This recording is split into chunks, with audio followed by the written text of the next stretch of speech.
Kristy Flannery of the Hockey News joined me on today's episode as we hear her thoughts and opinions on the 2023-2024 season for the New Jersey Devils, the offseason, and much more. Kristy and I had a lengthy discussion, and I have a feeling you guys are going to enjoy it. Lots of breakdown in today's episode of Locked On Devils alongside Kristy. Buckle up, everybody. You're Locked On Devils, your daily podcast on the New Jersey Devils. Part of the Locked On Podcast Network, your team every day. Hi, this is Bryce Salvador, and you're Locked On Devils with Trey Matthews. Elliott scores! Oh, Stevens stepped up, nailed it. Brodor's got the puck. What a shot. The Devils win the Stanley Cup. Alrighty now, what is up, New Jersey? Welcome back to the Locked On Devils podcast here on the Locked On Network. I'm your host, college hockey play-by-play announcer, Devils Wire Pucks and Pitchforks, and also part-time credential media member Trey Matthews. Joining me on today's episode to give her thoughts on the 2023-2024 season and beyond, it is Kristy Flannery from the Hockey News. Kristy, I've been looking back at my previous episodes. It's been a year since you've been on my show, which is kind of weird because every time I bring you on, it does really well. Welcome back once again. Thank you so much for having me back. Yeah, time flies. Time really does fly. Yeah, time certainly does fly. And I see you more frequently around the Prudential Center. So I guess I wasn't really keeping track as to like when I bring you on the show or something like that. But it's great to have you back. I love a good reunion. And I think that's something we're definitely going to talk about a little later in the episode with a couple Devils players. But to kick off today's episode, from your perspective, recap the 2023-2024 season. What went right, but mostly what went wrong for New Jersey? Yeah, I think that for me, there were certain points where I watched this team and kind of how everything unfolded. And I thought to myself that the young core, they needed to experience that. Because I think the year prior, everything went right for them. And it was, I'm not going to say easy because no game is easy in the NHL. But to be able to kind of just surprise your opponent night after night is an advantage.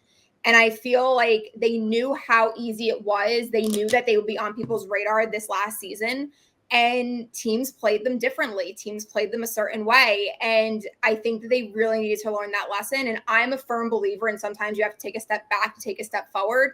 And I'm not going to say that I'm not going to get discredit the opponents by saying that the Devils just gave points away, but at certain points in the season, they definitely did. And I remember talking to Timo Meier at some point, whether it was maybe January, February. And I asked him, I said, when you look back at, the last couple months, is it your opponents beating you, or is it you beating yourself? And he said it was a little bit of both. And I think that for them, especially like Nico and Jesper and Jack, and, you could throw Luke in there too. I think that they needed to experience that. They needed to learn the lessons that come with losing.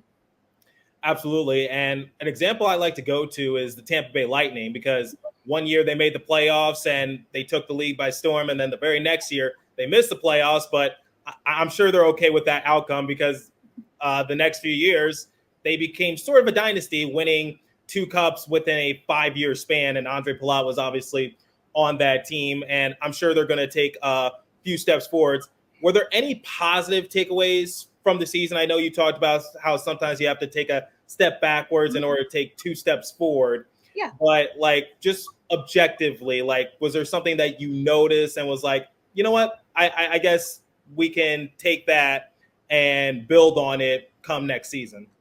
Yeah, I think that having Luke and Shimon play those games, that was important because it is difficult for young defensemen to make that jump, whether it's college to the NHL or AHL to the NHL. So I think that they really did get that experience. And, it's interesting because I think from the outside, when Devils fans look back at this season, because there was so much disappointment surrounding it, the team leading up to maybe February, they were still in the hunt for a playoff spot. They realistically could have went on a run. So they weren't as far off as I think your memory might let you think they were. They were right there for a really long time. And I think that was really good experience for Luke and for Shimon to kind of develop and understand how it is to play. And, you could still say that they're boys playing against men. So I think their development was a really good positive, and for them to get that experience, and something that maybe isn't as high pressure as, going down to the final game of the season and trying to get into a playoff spot. Because at that point they were out.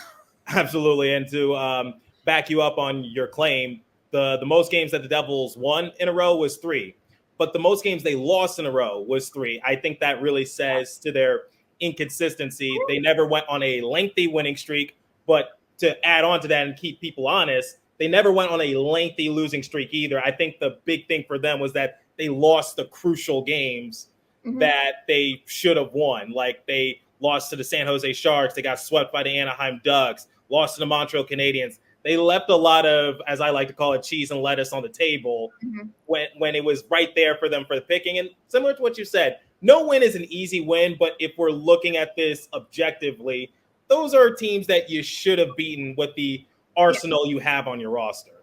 Yeah. All right. So a lot of people had different thoughts heading into the offseason. Obviously, the main priority was to get a head coach. And then Tom Fitzgerald told me, like, just baby steps. And he took those steps and he got Jacob Markstrom, that free agency. He reunited with a few people. Give me your thoughts and your personal perspective heading into the offseason. I mean, there were a lot of boxes that need to be checked. And at one point, I remember a fan was DMing with me saying, around the trade deadline, saying that like this team was only one goaltender away. And I said, it's not one goaltender away. Like there's so much, and I understand, like the Stars are always going to get the most attention, as they should. They're the ones that are putting fans in the seats. But until you get into the playoffs, you don't really realize how important depth is. And the thing going into last season was, on paper, the team had depth. They had the Chris Tierneys, they had the Noseks, they had those depth pieces. But I think as the season went on, you saw, and again, if you're playing in the NHL, even if you're playing in the AHL, you're a good hockey player. Like most people can't make those leagues, but there was a significant drop off from what Jack and Nico can bring to the team versus what a Chris Tierney and a Nosek can bring to the team. And I think that's what fans kind of noticed. So I love the depth that he brought in. I'm not overly familiar with Paul Cotter. I'm not going to try and gaslight you into thinking I know what I'm talking about. But from what I've seen about him and what I've read about him, he seems like he's going to be a really good piece. And I've said this all season long. The Devils needed to figure out a way to recreate the BMW line. They need to figure out a way to bring that back. And having a Paul Cotter, having a Stefan Nason, like those are pieces that I think were desperately needed. And yeah, the blue line needed to be fixed. Like there's no question about it. And if you're going to go into the 24-25 season with both Luke and Shimon on that blue line, changes needed to happen because you could not go through again what you went through last year. So I think that for me, when I look at what Fitzgerald did over the past couple of weeks, he did everything he could to give Sheldon Keefe a roster that on paper should be a Stanley Cup playoff. I'm not going to say contender, but this should be a Stanley playoff team because there's so many other factors. Like you don't know how the chemistry is going to be with these. There's a lot of new guys coming into that room. Those are all little like things that you don't know at the time, how they're going to gel and how it's going to be cohesive. But on paper, I think Fitzgerald gave Sheldon Keefe enough to work with.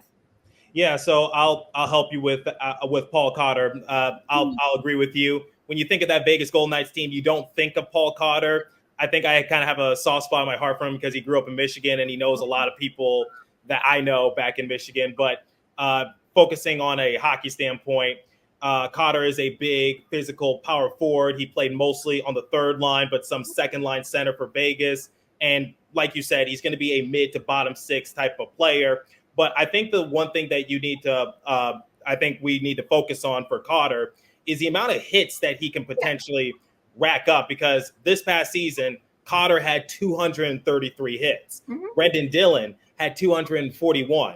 Now I'll humor you. If they're both on the Devils roster and maintain that sort of consistency when it comes to hits, they're going to surpass Blake Coleman's record of 225 hits in a single season that was set during the 2018-2019 season. So I think that's what Fitzy was aiming for. Personally, I think the Devils gave up a little too much for Cotter. He still has this year and next year remaining, but it's just like you sacrifice Alexander Holtz, you sacrifice Akira Schmid.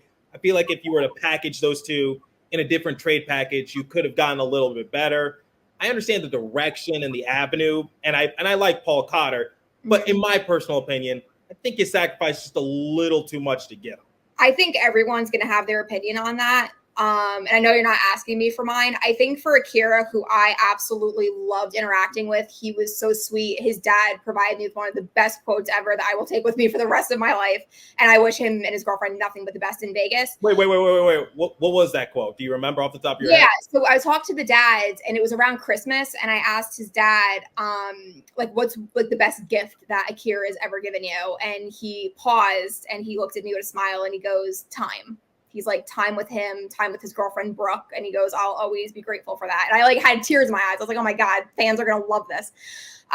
So yeah, I loved his dad, loved Akira, wish him nothing but the best. But I think for me, when I looked at Akira and kind of where the Devils were with goaltenders, he kind of reminded me of a place where Riley Walsh was, where he just was going to get lost in the shuffle. And it had nothing to do with his performance. It's just you kind of had Nico Dawes, who seemed to be ahead of him in the depth chart, and you have a bunch of kids younger than him. So I hope for Akira, he's able to go to Vegas and kind of carve his own path and not get lost in the shuffle. And I think Holtz is, again, sweet kid, really nice kid to talk to. I think that a lot of people had a really big soft spot for Holt, as they should. He's a really nice kid. I look at him like I look at Sharon Govich. Sharon Govich might have went to Calgary and just lit it up. It was never going to be like that in New Jersey. And I just don't think – I think for Holtz's benefit, I think he's better off going to a team kind of like Azaka, where he doesn't have the 7th overall pick hanging over his head. He gets a fresh start. I think for both of them, I think that was a trade that needed to happen for everybody involved. Don't worry, there's still more in store. But before we continue, let me tell you guys about Indeed. If you need to hire, you need Indeed. Indeed is your matching and hiring platform with over 350 million global monthly visitors, according to Indeed data, and a matching engine that helps you find quality candidates fast. Ditch the busy work. Use Indeed for scheduling, screening, messaging so you can connect with candidates faster. I've actually used Indeed before to book myself some play-by-play gigs, and I still use it to this day. I still get notifications for it. Highly recommend Indeed. And listeners of the show will get a $75 sponsored job credit to get your jobs more visibility at Indeed.com/lockedon. Just go to Indeed.com/lockedon right now and support my show by saying you heard about Indeed on this podcast. Indeed.com/lockedon. Terms and conditions apply. Need to hire? You need Indeed. All right, let's get back to today's discussion. Take it away once again. Yeah, I mean, and like I said, I'm not against trading Holtz and Schmid. The thing is, I knew Holtz was on borrowed time because it didn't seem like when Lindy Ruff was still here, it didn't seem like Lindy Ruff was too fond of him. Same with Tom Fitzgerald. Personally, I think Holtz got too much hate for what he deserved. I still think he had a lot of upside and potential. Former 7th overall selection. He was compared to Philip Forsberg during his respective draft, and he's a goal scorer, not really much anything else. He didn't really handle the puck all that well. Defense wasn't really there. Yeah. So his efficiency was a big question mark. I wasn't against trading Holtz or Schmid per se, but when I look back at Holtz, it's just he was involved in Timo Meier trade discussions or big time goaltender discussions. And now he was sort of a big asset in trade talks for the past couple seasons. And now the trade has come into fruition. You get Paul Cotter. I think I was expecting a little bit more. And for Schmid, it's just we remember what he did first round against the Rangers. That was incredible. He was my MVP, putting the team on his back. And then you got Nico Dawes, you got Jacob Markstrom, you got Jake Allen. I guess all three players are ahead of him, and he wasn't going to rekindle what he had a couple seasons ago with New Jersey. But it's just I don't know. Like I said, if you just package those players together, I feel like he could have gotten more. But but I do agree with your points and everything you did say. And but let's shift over to something a little bit more positive, which is the offseason in general. Tom Fitzgerald got to work. Like I said, Sheldon Keefe, Jacob Markstrom, free agency, reuniting with a couple familiar faces. What would you say was your favorite move during the offseason? I mean, this is really hard. For me, as a reporter, I loved working with Tatar. Tatar was one of my favorites. So on a personal note, I was thrilled to see that he's back, even if it's for 1 year. It's hard because I think they all are going to do well in their role. Like, I don't think this is an off season where, there's a Timo Meyer, where there's somebody that stands. Like, for me, they all are going to take on a very specific role, and it was a role that the team desperately needed. So if we're going to say that, honestly, I think the most important hire was Sheldon Keefe, to be completely honest. I think out of all the players and everything, that was the most important thing, because at the end of the day, it comes down to the system, and it comes down to how you could push players and how to understand your players, because maybe one guy will do really well with like positive reinforcement and that kind of, learning, but then you have somebody else who maybe you need to get in their face a little bit, and it's up to the coach to learn the personalities of their players. And you have to remember, Sheldon Keefe was in that Toronto organization for a while before he took over the Maple Leafs roster, so he was familiar with half of those guys before he even took on that role, whereas now he's coming to New Jersey, and this is a completely different situation.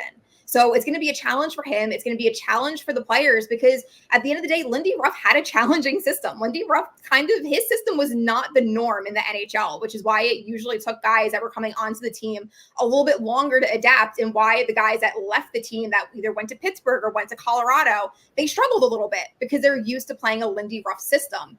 And when you have a guy like Jack, who that's kind of all he knows, now you're entering Sheldon Keefe. And now it's going to be just a completely different thing that you're going to have to adjust to for him and the players. That's a good answer. And for Sheldon Keefe, I think he saw great success in Toronto, back-to-back 100-plus point seasons. The core four out there saw great production, including Austin Matthews. They made it past the first round for the first time since 2004. And who was at the helm? Sheldon Keefe. If it's any consolation for people saying like, oh, the Devils are just going to be first-round exit, I'm like, if they get to the first round, I'm going to be quite satisfied, because that's an improvement from this past season. They need to get to the playoffs first before people start making those types of jokes. But I agree with you. I think Sheldon Keefe was a great hire by New Jersey, and I felt like it was a little unfair for Toronto to let him go. But I guess I kind of understand it from a certain I don't really know. I'm a little on the fence. Like my colleague Michael DeStefano, the host of Locked On Leafs, provided some background information, but my personal opinion, I think it was unfair for Sheldon Keefe to be let go. Yeah, but you can't. It's easier for an organization to get rid of the coach. And there was a quote that somebody from ESPN told me, and it was that when a team or an organization fires the coach, it gives the fans an illusion of change, because real change is really, really hard to do. And it's hard to retool an entire roster, but it's really easy just to let go of the coach. Yeah, and I think the Devils were kind of put into that similar situation, which is they were in a playoff hunt, like you've said, and you can't fire the players. So something's got to go. And it unfortunately was Lindy Ruff, and then Travis Green, interim head coach. Not much really changed. And I think at that point it was you for me watching this team, there was a moment for me in the season where I just kind of saw, and I was like, even though they're still in the playoff hunt, like they just don't have it anymore. No, and that was before Travis Green even took over as head coach. And I even said, like, if they get to the playoffs, how much further can they be pushed? That was the thing. It goes both ways, because on one hand, you kind of look at it and you can sit down and say, all right, they're going to get in, but then they're going to get swept. So what's 4 games in the scheme of things? But then when you're looking at a young core that you want to get as much experience as possible, it's like you can gain a lot of value from those 4 games. So you can go back. I guess you can argue both points. You can go back and forth with both. Tarek El-Bashir of TNT, he actually told me NHL coaches have the shortest leash in all of major sports. Like the average coach lasts like 3 years, if lucky. With 3 years. I'm sorry? It's not even 3 years. I think it's like 2. 3 years. I was about to say 3 years if lucky, because it's just like I don't really know, but it's just like it's just intriguing. And that stat is actually true. You don't see coaches stay with the same team for many, many, many years. It's a rarity. Yeah. It's like, so I told Jim Behringer of Full Press Hockey when he appeared on the show, I think these next 3 seasons are going to be interesting for Sheldon Keefe, but depending on how it goes. Yeah. Jim's great. Jim's great. I love Jim. I always say he's one of the more underrated Devils content creators out there, and I always tell people to give him a follow. let's talk about the personnel on the Devils roster. And I asked you this question the last time you appeared on this show, almost 365 days ago. Yes. Which is, who is your personal MVP? You know, it's really hard to say. And I kept going through like the roster and I kept going through their stats and everything. And I guess I would land, and I'm not mad about it. I guess it would have to be Bratt, just because with all the injuries to so many key players, like he still managed to have an 83-point season. I think that was a new career high for him. So I would say Bratt. And I always say this, he's not as flashy as Jack. So I think a lot of times that's kind of the reason he flies under the radar, but he is very consistent. And honestly, I think his defensive game has improved so much. I think he's definitely more of a well-rounded player. So I would definitely say Bratt. Even like his defensive game was really good this year. Flashy, not flashy, but very fast. And, he knows how to play efficiently and be consistent. And I think because he had like back-to-back, 72 season performances or point performances. So yeah, Jesper is definitely, I wouldn't say he's the best player in the NHL, inside joke for some people, but he certainly knows how to play well, and he was an all-star this past season. So yeah. I don't think that's out of the realm of possibility. But let's talk about someone who was an underrated asset, someone who is in between, like a star and an unsung hero. They'll get their praise, but maybe not as consistently. And I see you're smiling. I think you got something up your sleeve. I am, because again, I had such a hard time with this because the season itself was just so kind of like odd to watch unfold. So I was, I always throw like a wrench into things. I'm going to say underrated for his time with the Devils. I'm actually going to say Nick DeSimone. Oh, wow. I really liked him. And I don't think he got enough credit for being acquired, sitting for as long as he did, and then jumping back onto the ice. And listen, I'm not saying he was Dougie Hamilton, but he held his own. And I think for the blue line being such a glaring issue this year, I thought that he went in and did the job. And for me, I always say this about defensemen, especially like the bottom half of the defensemen. If I don't really recognize you and you don't really stick out, you're doing your job. Well, I was actually present for DeSimone's first goal as a Devil in Arizona, and he actually redeemed himself because he made a mistake that resulted in Logan Cooley scoring. And then even though the Devils ended up losing that game, he made up for it by scoring. And Nick DeSimone, and you actually surprised me with that one. So, but I could definitely understand where you're coming from. And he signed a 1-year, one-way deal, right? So he's back, and he's going to be more of a depth asset. He's not going to, similar to Jonathan Kovacevic, he's not really going to play all that much. Yeah. But if he is given the chance, I do expect for him to be a solid contributor. Yeah. All right. This is probably going to be, I have a feeling this question is going to be a little tougher. Mm-hmm. Okay. Unsung hero. Last year you said Vitek Vanacek as an unsung hero. I did. But this go around, the Devils did not have a historic season, very inconsistent. Mm-hmm. Was there someone who was good, but yet never, ever got the credit they deserve? Like I said, this is probably a tougher one than the last time, but who's your unsung hero? These were really hard this year. And I still stand by Vitek as my answer for last time. No, I'm not. Let me be clear. I'm not faulting you. I'm not faulting you. You know what? I have a couple reasons for why I'm going to say this. I don't think that it was, when you say like he didn't get any credit, he doesn't qualify for that because I think he did. But I'm going to say Curtis Lazar. And the reason I'm going to say that is, one, he offensively had the best season of his career, of his like 10-year career, 8-year career. And two, when Tom Fitzgerald spoke, he spoke about wanting hockey players. And for me, when I heard him say that and describe the attributes that he wants in a player, that to me is he wants a bunch of Curtis Lazar type players. Lazar basically did anything he was asked. And like he said during his exit interview, sometimes he did play higher up in the lineup than maybe he should have.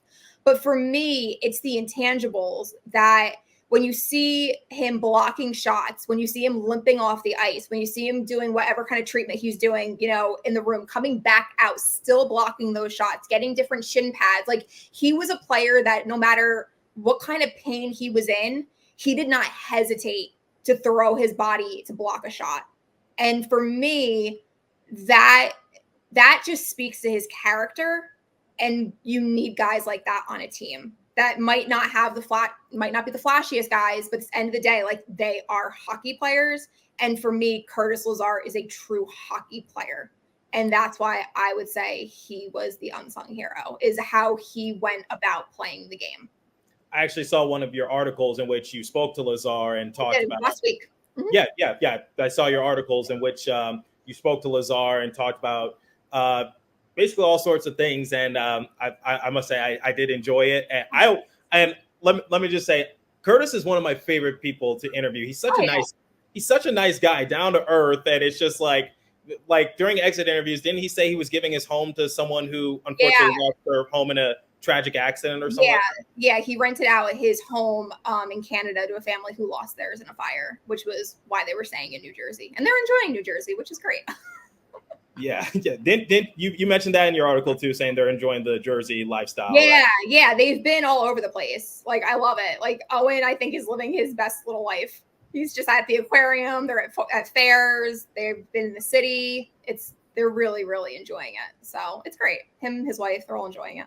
Going back to the original point of him as a player, like he did notch a career high in points. And when he was first acquired by the Devils, he said he was meat and potatoes. But I think he's really elevated his game offensively too, to sort of fit that system a little bit more. And he did play a big role in terms of physicality. He was sixth on the team in blocks with 64. He actually led the team in hits with 179, and he actually led that in convincing fashion over the next person in line, which was Kevin Ball with 151. And Curtis Lazar actually is a very entertaining player to watch, and just a nice guy in general. I remember he broke his career high in points against the Arizona Coyotes, and I was present for that game, and I talked to him post game. And I think you know this, I have very rarely seen a happy locker room. Most times I've been credentialed. It's usually a loss. It is true.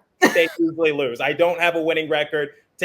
And like I've said on the show before, take it how you want to take it. I'm not on the rink impacting it, so you cannot say I'm the reason why. But I very rarely have seen a happy locker room. But this time around, they lost to the Coyotes. They're in a playoff push. Everyone's a little on edge. Travis Green is the interim head coach, and I asked Curtis about notching his career high, and he kind of brushed it off a little bit because it's a loss. They're not really in a good mood. He actually came up to me when I stopped recording, and he actually apologized. He was like, "Hey, I didn't mean to come off like that," and he just said like team lost, and he didn't really want to make it about him. Yeah. But yeah, it just goes to show you how great of a guy he is, and I didn't think he was rude, honestly. There's certain things when you do it for a while, you kind of understand after a loss, especially like you kind of, just feel the temperature in the room. How many losses was it? Like where they are in the standings. And there's guys that like, they understand that, like they did their job, right? Whether they win or lost, they went out and did a job. And then regardless of the outcome, like we have to come in and we have to do our job, and listen, it sucks. Like I wouldn't want to have to sit down and have a loss and then have a bunch of cameras in my face and microphones saying to me like, hey, like you suck tonight. Like what happened? Like, what did you do wrong? But Curtis is a guy that he's a veteran. He understands how it works. And he usually is really, really good, regardless of a win or a loss. He really is great with the media. And can I say one, actually, this wasn't one of your questions, but I'm going to bring it up anyway. As far as a storyline to watch in training camp, I see online how everyone is assuming that Pesce and Luke Hughes are going to be a pair. I am more intrigued to see Pesce with Nemitz. Really? Do you Because mind sharing why? Because Fitzgerald already confirmed what we all assumed, is that Pesce is going to be up against the opposing team's top lines, the Connor McDavids and Nathan McKinnons. And when I watched Luke and Shimon last year, and I always say his name incorrectly, so please don't yell at me in the comments. We're working on it. You're not alone. Shimon Nemitz, I don't know. It's so difficult. Nice There guy. are multiple. I'm sorry, I don't mean to get. No, it's okay. It's like if I've learned one thing, there's multiple ways to know. pronounce a player's name. Like I've heard people say Jesper Bratt, or I say it's Jesper Bratt, Shimon Nemitz, or there's multiple ways I've learned. when it comes to Bratt, when I was in Switzerland with Nico, I realized that basically everyone says his name wrong. And I am included in that. And he told me how to say it, but I cannot say it. So I always just hope I make eye contact with him and then just like go from there, because I don't want to call him Bratt and I don't use their nicknames, because I don't like when media uses nicknames. That's just a personal thing. But I always just try to make eye contact. And like Shimon is like that as well. I just try to make eye contact because I don't want to insult him, because I know I'm not saying it correctly. Right. But when I watched him and Luke last year, like Luke obviously has a tremendous offense, a talent. He has a very, like, he's offensively very gifted. We all know this. And I feel when I watched, like, Nemitz had more of maybe a complete game. He offensively wasn't as strong as Luke, but I think over his just like 200-foot game intrigued me. So I would actually, not that I have a role in anything, but I would actually like to see like a scrimmage or a preseason game with the two of them paired together, and then putting Luke with Dylan. I think there's definitely more options, and honestly, that's a good thing, because I think similar to what you said, depth was an issue for New Jersey, especially when Dougie Hamilton or Jonas Siegenthaler went down with an injury. It's like, who do you fill in those slots? Like Santeri Hatakka or Nick DeSimone. Shimon Nemitz played in more games than he was supposed to play in. And you don't even know if Keefe is going to keep Siegenthaler and Hamilton together. Because somebody asked me, they're like, what do you think the lines are? I said, I'm like, it's fun to speculate, but for me, I think it would be really silly for me to even try, because you don't know what Sheldon Keefe wants with these guys yet. Like, you have no idea. You know how Lindy did it. You have no idea what Sheldon Keefe is going to do, because he wants a completely different look for these guys. And it's all going to come down to chemistry, like I said. So, And people are saying like Tomas Tatar will reunite with Nico Hischier and Dawson Mercer, but Fitzy said he's going to leave that up to Sheldon Keefe. And personally, I was a big fan of the Devils re-signing Tomas Tatar, but his role might be a little bit different. I think it's to fill in Alexander Holtz's goal scoring ability, which he's more than capable of doing. But it's just like, would he be paired alongside Hischier or Mercer? We don't really know that yet, but it does come down. I wouldn't say that's an automatic lock, if that makes sense. Well, I think when I look at the forward group, the biggest question I have is actually Palat. Like, is Palat, he's getting $6 million or $6 million, correct? $6 million annually. So is he going to be a $6 million checker? Because you saw that he had success at one point playing with Nico and Bratt. They played, before Palat got injured, they played very well together. Yep. So my question for the forward group is kind of, where does he fall? Is he going to be on a checking line, or is he going to be a complementary piece to a top six? Because you have 4 players in your top 6 that are a lock. And then you have a bunch of players that can go in and out, depending on what you need and who the opponent is. Yeah, I mean, I do agree with you. The Andre Palat, Jesper Bratt, Nico Hischier line, that was actually one of my favorite lines to see, because I saw when they played against the Seattle Kraken, when each of them walked away with at least a point. Jesper Bratt, great scorer.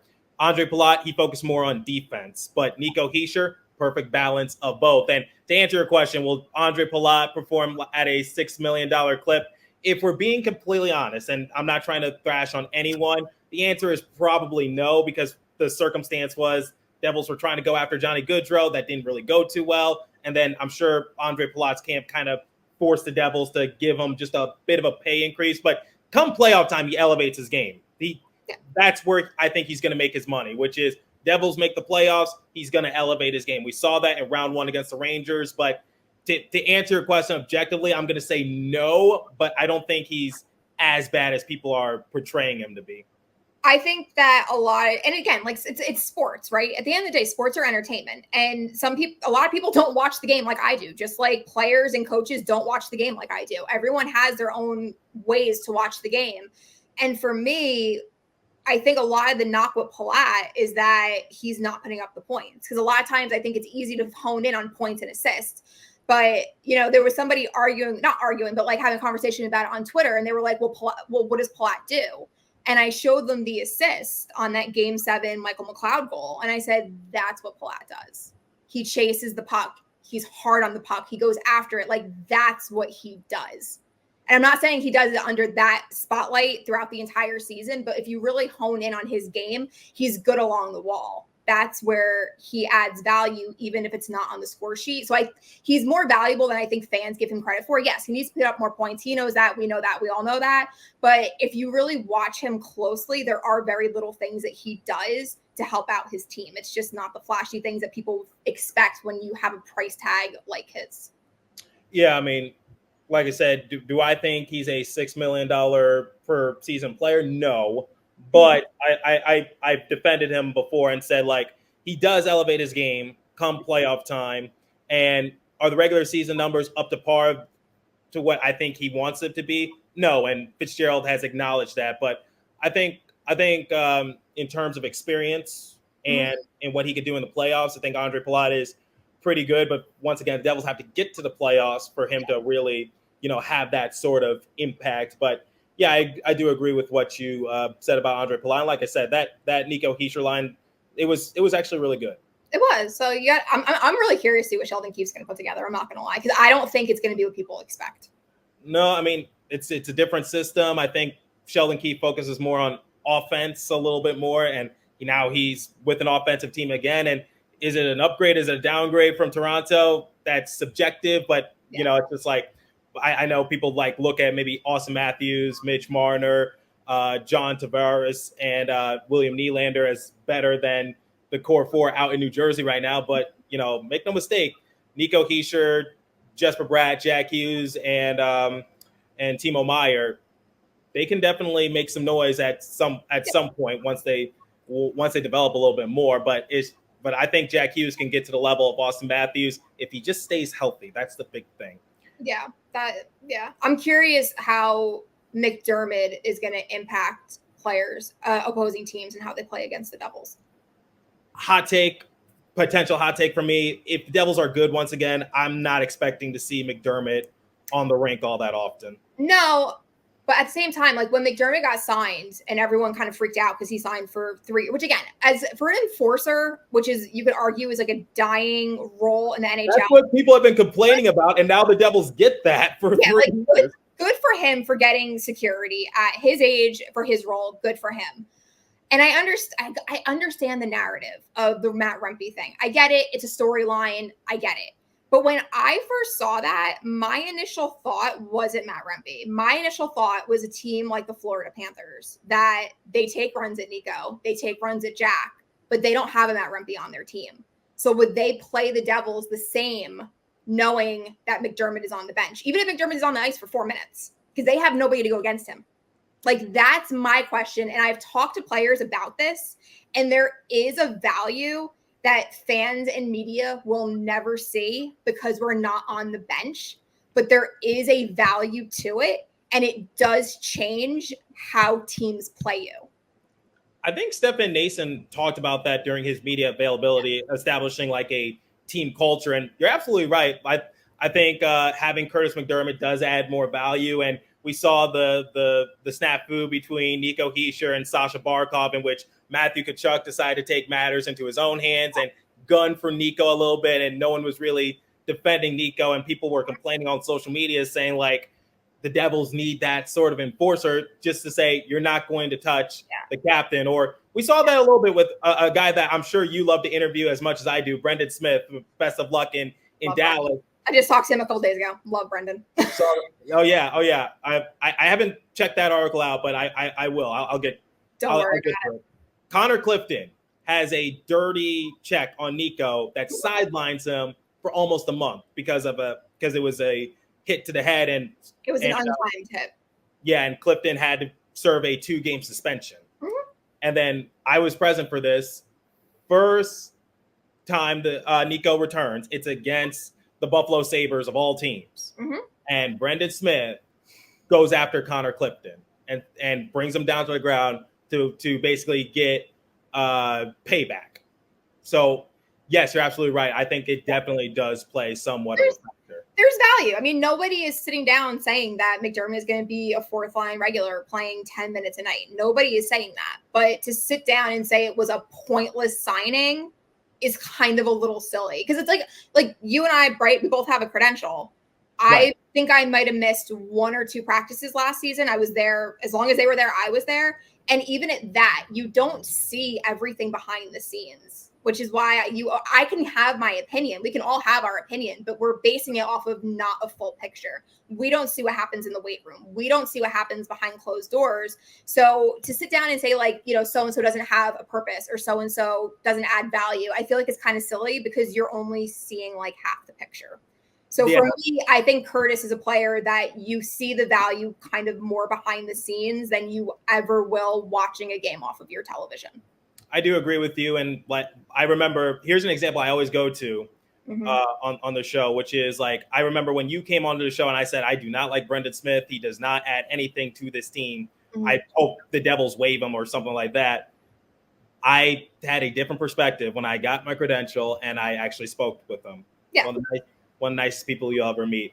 All right, Kristy, we've been talking a lot of everything. We've gone off script yet again, but to close out the show, just double two things. Give your quick thoughts on development camp and your expectations heading into the season after everything has now settled. Development camp was good. They're definitely getting bigger. They're definitely getting more physical. There's not a question about that. Their 10th overall pick is fascinating to watch. I could see him turning, and his edge work for his size is phenomenal. And I'm very, very excited for him to eventually get to North America because I think fans are going to love watching him if he's only going to be getting better. If this is the starting point, there should be a lot of excitement about how he can move because there were a bunch of times where his turns around the net were very Jack Hughes-esque in the way that he was able to move. And my expectation for this year is, again, on paper, this is a Stanley Cup playoff team, contending team. I'm not saying they're contending for the Stanley Cup, but this is a team that should be in the postseason on paper. But like I always say, injuries, huge factor, and you're not going to know them until they happen. And chemistry is a big thing. So I'm curious to see how Keefe can bring this team together and figure out how to get the best out of every player, not just his star players. So I'm cautiously optimistic that this is going to be a good year, but you got to be realistic also. Yeah, and to go to your point, Anton Salayev, I was there at the draft, and when he stood up, he towers over everyone. Stands 6'7". If he was on the roster right now, he'd be the tallest player on the Devils. So it's amazing. Unfortunately, I couldn't make it to development camp because unfortunately the draft was stacked on top of one another, and I'm like, there's no way I could get from Vegas to New Jersey in time for development camp. I'm going to tire myself out. But it's just like, it was a great experience. And I think, weren't you credentialed for the draft last year in Nashville? I was in Nashville, but I didn't go to the draft. I was with my in-laws, and we happened to just go into Nashville for the day just to see some people. But no, I didn't actually go to the draft. Okay, well, the hustle and bustle of the draft is always still a great experience. So much fun. Yeah, it's so much fun. Everyone's there. It's a great time to just kind of see everybody and catch up and just kind of like hang out in a less stressful environment because once the season starts, everyone's doing their own thing. Right. And the only complaint I had for the draft of the Spear, the Wi-Fi was absolutely terrible. It was awful. Oh, yeah, that's going to happen. Yeah. They gave us like the same Wi-Fi that anyone in the audience can use. And I'm like, that's going to back. They got to give us our own Wi-Fi thing. But anyway, I'm not going to put that sort of rant on you. Kristy, we've talked about everything. Welcome back to the show. Once again, my friend, where can everyone find you at? Oh, you can find me. I'm hanging out on Twitter at Instilettos_NHL and at thehockeynews.com. And I think, honestly, my author's page is just saved, is linked onto my Twitter page. So you can just come hang out there. Awesome. And check out her work at the Hockey News, puts out great articles. Kristy, the pleasure is always mine. And like I do to close out every episode, continue to stay safe. Have a wonderful day, New Jersey. Go Devils. I'll catch you guys in the next episode. Thanks for listening once again.